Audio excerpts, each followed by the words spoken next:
Hola, mi nombre es Federico Colli, soy instructor de Data Boosters y en el video de hoy vamos a aprender sobre tipos de datos en SQL, cómo elegir el tipo correcto. Bien, y para esto hay que entender que los tipos de datos definen qué tipo de información se va a almacenar en cada columna de una tabla, y esto es fundamental para asegurar la integridad y la eficiencia de la base de datos. Elegir el tipo adecuado para nuestras columnas es clave para que nuestra base de datos funcione correctamente y sea lo más eficientemente posible. Entonces, aquí tenemos los tipos de datos básicos. En realidad vamos a definir en dos tipos, datos primitivos y más complejos, que lo dejo solamente para ejemplificar estos últimos. Dentro de los datos comunes, tipo de datos comunes, tenemos int, tiny int, small int y big int. Son números enteros básicamente. Normalmente se usan para definir, por ejemplo, una columna de identificador, una ID. El tipo de dato decimal es un número con valores decimales. Por ejemplo, lo vamos a usar para definir montos o cualquier otro valor que requiera precisión decimal. Luego tenemos money y small money. Básicamente son números con valores decimales, similar a decimales, pero tienen algunas características un poco más finas, por eso digamos estos valores, ¿no? Money significa dinero. Luego tenemos los tipos varchar y nvarchar. Son cadenas de texto de longitud variable, por ejemplo, nombre o email. Luego tenemos date para fechas específicas, fechas concretas. No tiene parte de hora, es solamente la fecha. Por ejemplo, una fecha de registro, fecha de cumpleaños. Datetime es fecha con hora incluida. Tipo time es simplemente la parte de hora, hasta la fracción de segundos. Y el tipo bit, que se almacena 0 y 1, también incluye null y típicamente se utiliza para expresar valores booleanos. Por ejemplo, una eliminación lógica. Si no queremos eliminar físicamente un registro, podemos marcarlo con una eliminación lógica. Y los tipos de datos complejos, dejé dos ejemplos tipo table, que se usa para almacenar un conjunto temporal de resultados. Son, por ejemplo, datos preprocesados y un cursor que se utiliza para variables o parámetros de salida en procedimientos almacenados para hacer referencia a un cursor. Entonces, los primeros, que son los tipos primitivos, son los que nos conciernen ahora y los que vamos a ver algunos ejemplos y un poquito de práctica. Aquí para ver un poquito mejor y para poder entender cuál es el tipo de dato que mejor se adecua a nuestras columnas, acá hay algunos ejemplos. Por ejemplo, en el primer cuadro tenemos big int, small int y tiny int. Ahí lo que podemos ver es el rango, es decir, cuál es el valor menor y mayor que podemos almacenar en cada uno de estos tipos. Y la última columna, que es storage, que es cuánto espacio de almacenamiento requiere. Por ejemplo, el BigInt requiere 8 bytes, es decir, una columna de tipo BigInt va a almacenar 8 bytes para un valor numérico. Ahora bien, esto va en un rango realmente grande. Esto puede ser, por ejemplo, una columna de identificador de una tabla que se genere o que procese realmente muchos registros diarios. Luego tenemos el tipo int, que almacena 4 bytes. Los valores van entre menos 2.000 millones y 2.000 millones, más o menos. Luego el tipo small int, que va entre menos 32.768 a su correspondiente positivo, 67, no 68 en este caso. Y el tiny int, que va de 0 a 255, es un byte, no tiene valores negativos. En cuanto a money y small money, se almacenan 8 bytes para el primero y 4 para el segundo. Ahí están los rangos para que puedan verlos hasta donde llega. Y luego el tipo bit, una característica es que lo único que soporta es funciones de agregación de conteo, el count. No soporta otras funciones como sum, average, min y máximo. Es simplemente para tener consideración de los tipos y en este caso algunas restricciones. Y algunas comparaciones de otros tipos. Tenemos el tipo char. En cuanto a cadenas de texto, tenemos char, varchar max y nvarchar max. En el primer caso, char, paréntesis n, significa que lo que vamos a definir entre paréntesis es la longitud de ese campo. Es una longitud fija, ¿sí? Se usa para textos cortos y a la diferencia respecto a los siguientes, que son los varchar, es que la base de datos va almacenar espacios vacíos para completar el campo. Espacios en blanco, mejor dicho, no vacíos. El varchar n o varchar almacena es una longitud variable, máximo n bytes, máximo 8000 caracteres, y es variable y a diferencia del char, cuando nosotros almacenamos, si por ejemplo definimos un varchar 8000, que es el máximo tamaño de este varchar, y guardamos solamente 100 caracteres, la base de datos no va a completar el resto con espacios en blanco como en el caso del char. Simplemente guarda los caracteres que tenemos definido en el valor, digo, ¿no? Y esto se usa para textos cortos con longitud variable.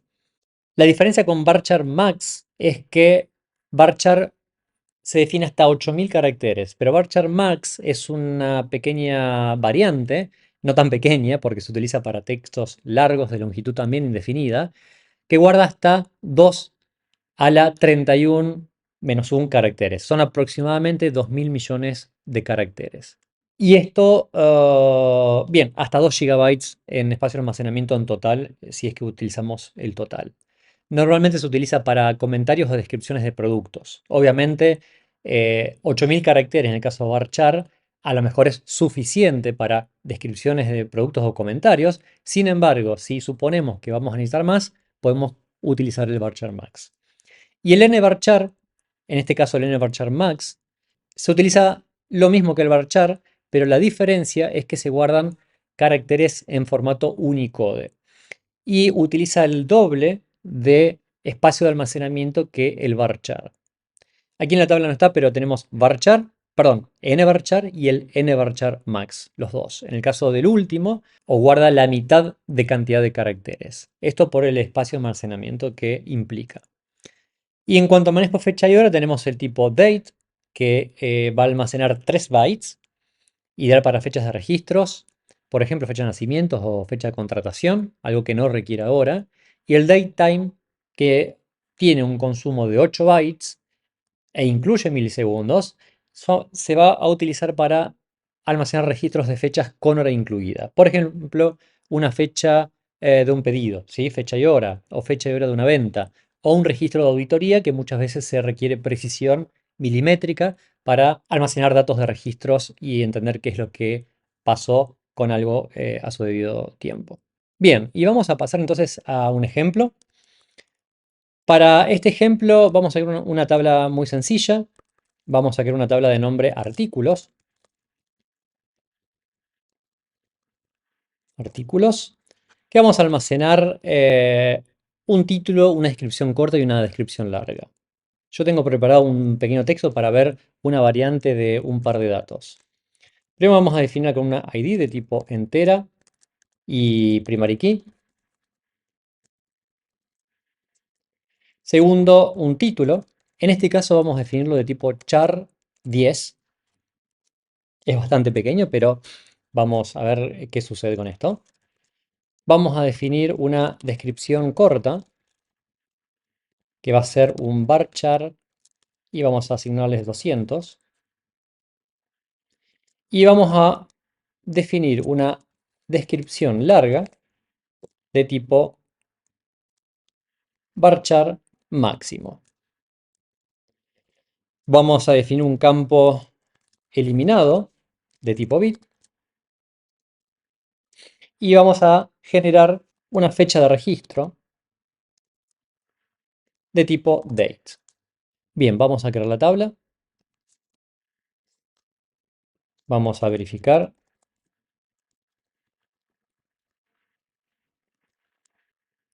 Bien, tenemos la tabla sin ningún tipo de...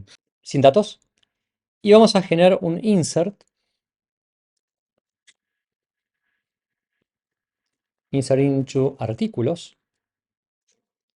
Como no tenemos un autoincremental, vamos a ir por la forma simplificada, values, y voy a pegar que ya tengo preparados los datos. Bien, algunos datos. Simplemente tengo lorem ipsum, es un texto demo que se usa para ejemplificar, no tiene en sí significado concreto. Pero vamos a tener entonces el ID, el título, una descripción corta, una descripción larga. Ahora vamos a ver qué cantidad, qué longitud tiene cada uno. Vamos a decirle eliminado no, 0, valor booleano. Y fecha registro, vamos a asignar la fecha, por ejemplo, del día de hoy. 24 diciembre 6. Insertamos el registro y tenemos un primer error. Vamos a ver por qué. Primero, el error dice string o binary data no se puede truncar o debe ser truncado en la tabla de artículos. Columna título. Valor lorem ipsum. ¿Por qué? Porque he definido el campo con char 10 y este valor lorem ipsum, si lo asignamos y vemos aquí, tiene 11 caracteres. Es decir, no se puede almacenar un valor más grande que el definido. Vamos a recrear la tabla y vamos a asignarle un valor de 15, 20 mejor. En este caso recreo la tabla porque no tenemos datos, simplemente. Hacemos la inserción y fue exitosa. Seleccionamos y tenemos los valores ID, campos y demás. En el caso de descripción corta, si nosotros seleccionamos tenemos 94 caracteres, lo hemos definido con 200, por lo tanto entra suficiente holgura. Y en el caso de descripción larga tenemos 445 caracteres. Como hemos definido un máximo y tenemos hasta 2000 millones, nos sobra. ¿Sí? Tenemos la columna eliminado en 0, significa no está eliminado, valor 0 es falso, y la fecha de registro, la que hemos especificado. Esto ha sido todo por el video de hoy. No olvides dejar tu me gusta y seguirnos en nuestras redes sociales para más contenido sobre SQL.